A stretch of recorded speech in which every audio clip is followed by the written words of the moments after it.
আসসালামু আলাইকুম। সবাই কেমন আছেন? আশা করি ভালো আছেন। এই যে আমি আজকে ভর্তা বানাবো, সিম আলুর ভর্তা বানাবো।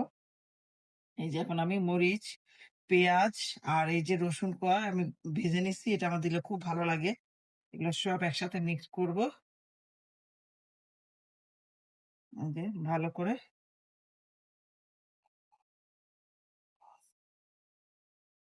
এই যে আমি ভালো করে রসুন আর সব পেঁয়াজ, শুকনা মরিচ সব ভালো করে মেখে নিচ্ছি। এই যে আমার ফ্রোজেন করা ধনিয়া পাতা, এটা না দিলে তো নাই।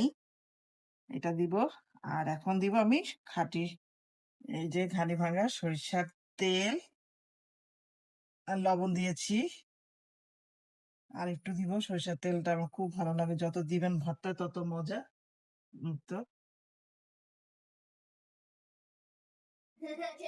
এই যে,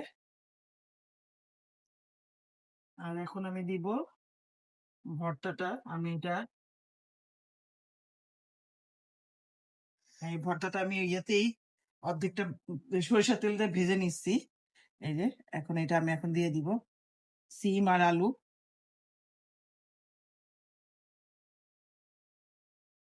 এই তো আজকে আমার দুপুরের প্লেট হচ্ছে আলহামদুলিল্লাহ। এই যে বেগুন ভাজা, জলপাইয়ের ডাল, এই তো লেবু, আর সেই ভর্তা, সিম আলুর ভর্তা।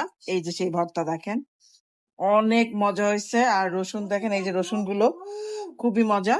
এই যে আজকের এই যে জলপাইয়ের ডাল, বেগুন ভাজা, ভর্তা।